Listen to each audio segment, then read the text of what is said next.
Hi, welcome to Bryson's cooking show. Today we are cooking cereal. First add cereal, then... But Bryson, what if I like pouring the milk first? As I was saying, first add cereal, then milk, and voila, we've got cereal.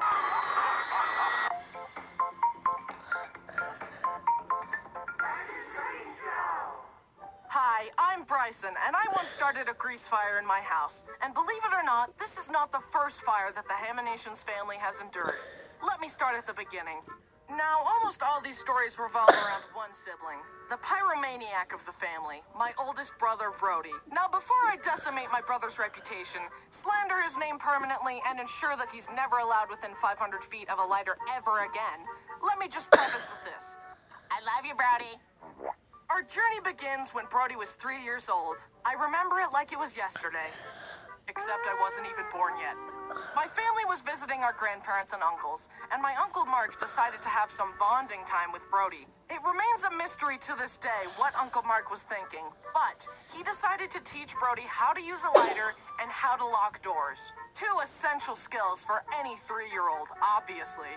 In one fell swoop, this knowledge transformed Brody from a harmless toddler to a dangerous fire hazard capable of burning the house down. Densify from Crest Pro Health. It actually used immediately. He locked himself in Grandma's room, hid under the bed, and started melting the wax under there. The bottom of the bed began to burn, and the wax started melting down onto the carpet. The family smelled the smoke and ran around the house looking for Brody. Oh my God! Okay, it's happening. Everybody stay calm. What's the procedure, everyone? What's the procedure? Stay calm! But the door was locked. When they finally got in, they saw Brody with a lighter in hand, standing next to a burning bed. They put the fire out quickly as Brody watched. Even though I wasn't there, I can imagine Brody grinning to himself, because born inside him at that moment was a flame that would never go out. This was the beginning of a lifetime of pyromania. My parents were rightfully mad at Uncle Mark, and years later they got back at him. Uncle Mark's son was very young, and my parents were visiting. Hey, little guy, come here. I'm gonna teach you how to use a lighter. No! No! No! Skip it up and down. Does your family have a pyromaniac, or are you normal? My main goal is to blow up. The next incident happened 1 year later. Brody was 4, and I remember it like it was yesterday.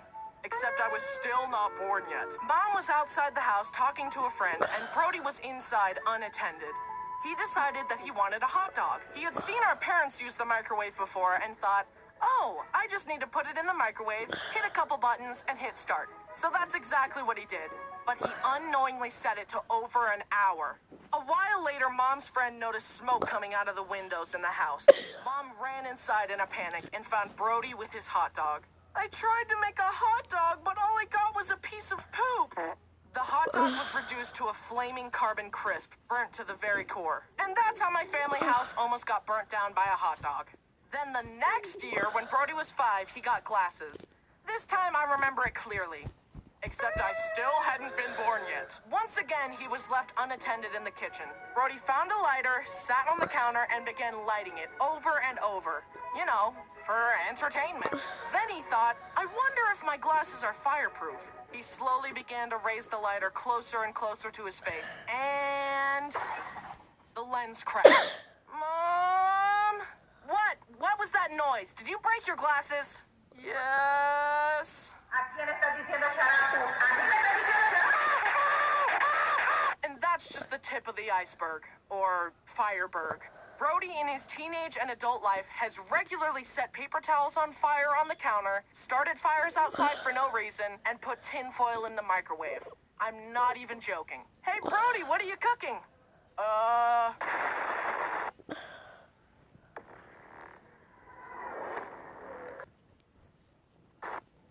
I'm not even joking. Hey, Brody, what are you cooking? And when Brody was 6, he had to be held on a leash whenever he would go out.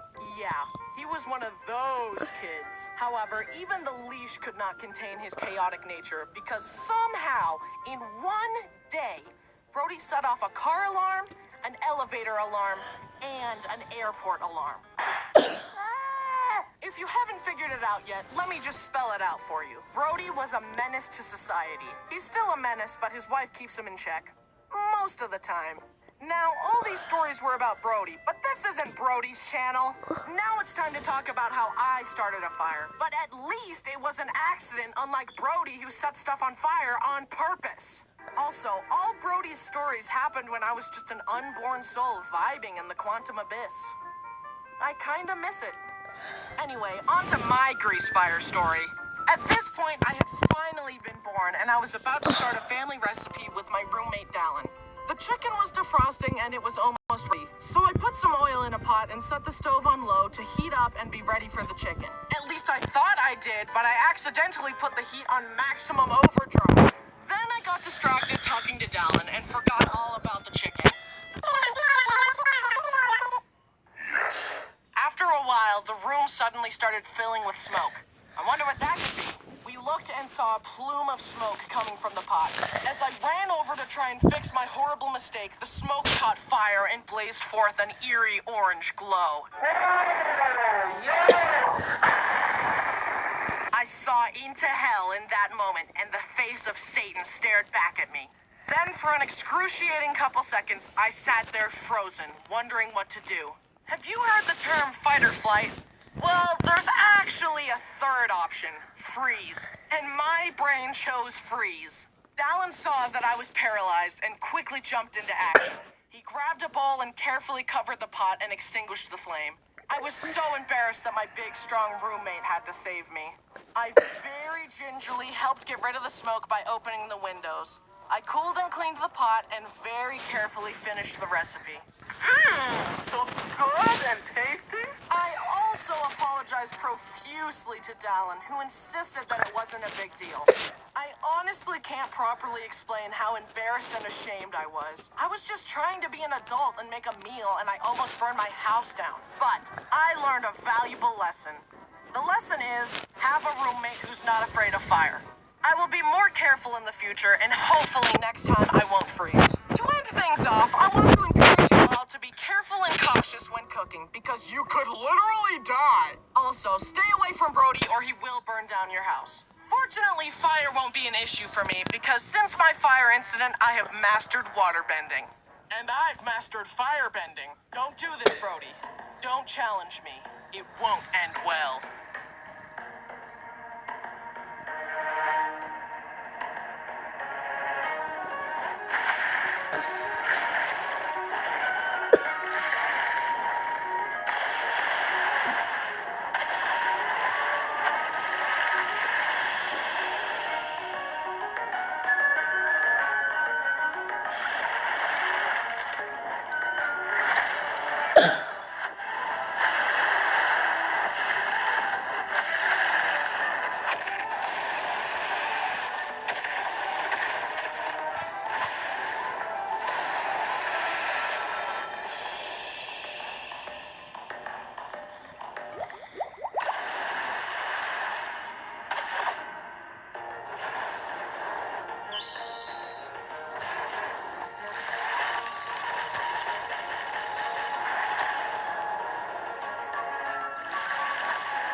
I'm sparing you, brother.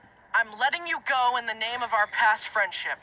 But I warn you, even a single step out of line will result in your permanent end.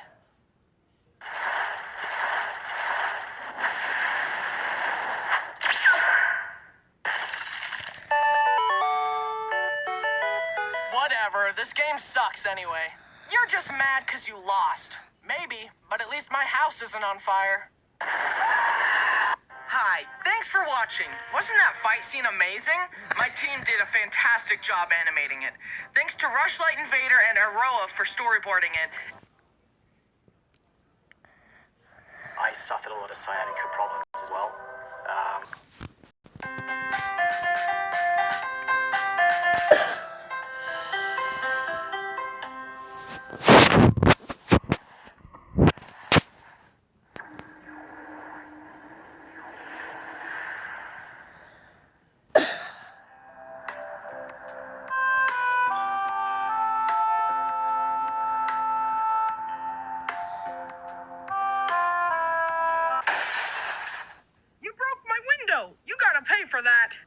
foolish mortal, you live in a world of my mind's own creation, and now your existence is forfeit.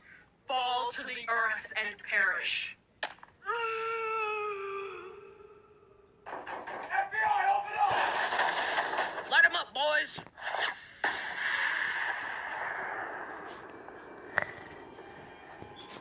He's still alive! Hi, I'm Bryson, and today I want to talk about some of my dreams. Now, if you take a look inside my smooth brain, you will find thinking Bryson and feeling Bryson.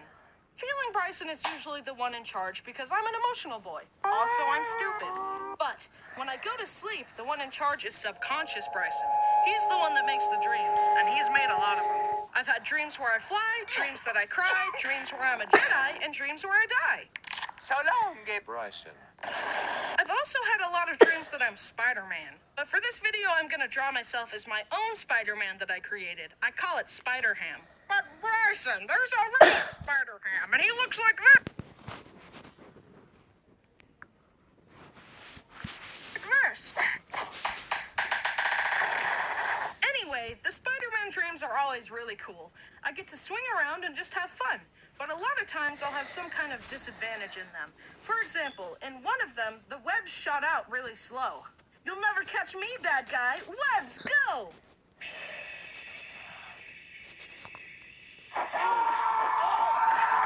Another time, if I swung too hard, I would get unstuck and I would fall.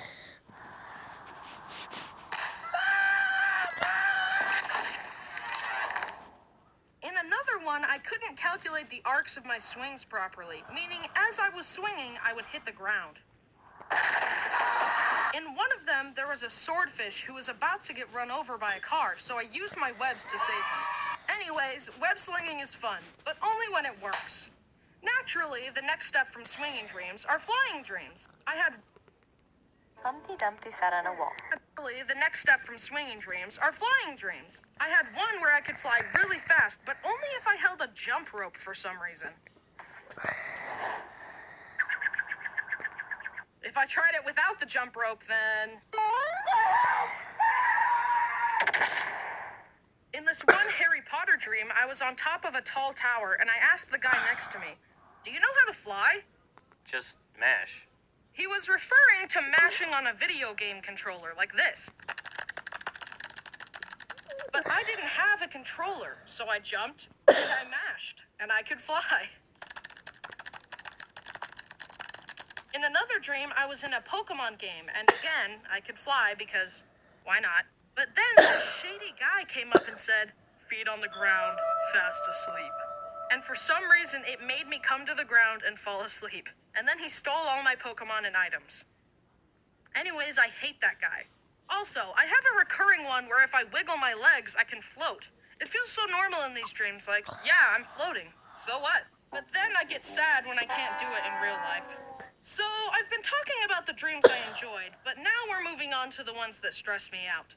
These dreams are really frustrating to me because the reason I go to sleep is for some peace and quiet, not to be stressed out by fake scenarios.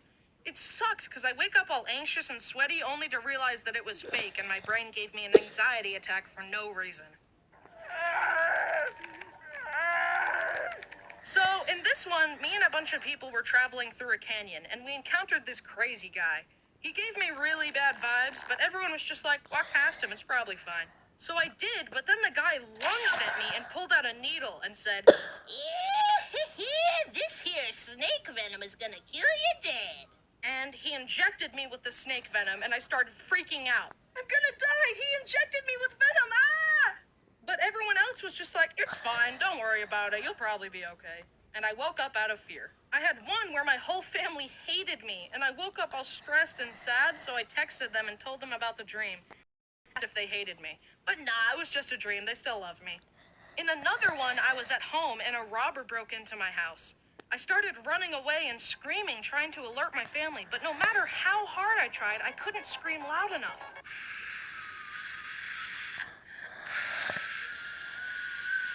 And I could only run super slow, and the bad guy was catching up to me. And then I woke up out of fear again. I had one dream where I fought the Grim Reaper with a spatula, and I won. That one was stressful, but I was victorious, so it's not that bad. He underestimated me and my spatula. In this one, I could waterbend, but as the dream went on, it got harder and harder to control the water. It wasn't working, and it was getting so frustrating, and then I woke up. Bryson, time to wake up!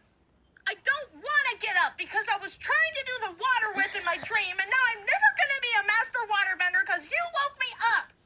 What? Okay, now on to my miscellaneous dreams. We will start with a quote from me. Sleeping is just logging out of your body. In this one, I fell off a cliff and landed on my arm, and I woke up laying on the same arm that I landed on, so that was spooky.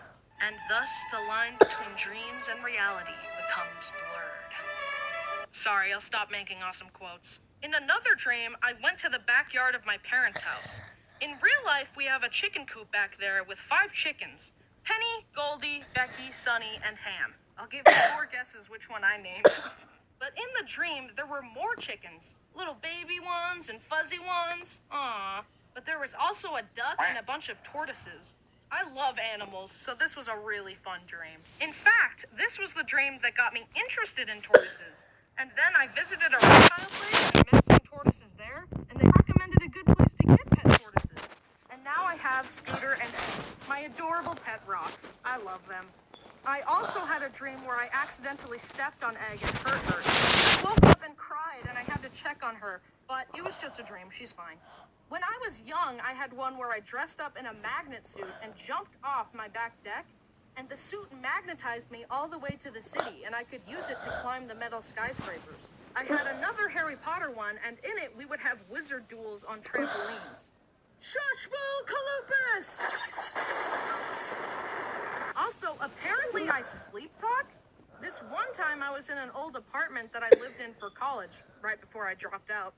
I was asleep, and my roommate Parker was awake in his bed, and he heard me say, delish, so delish.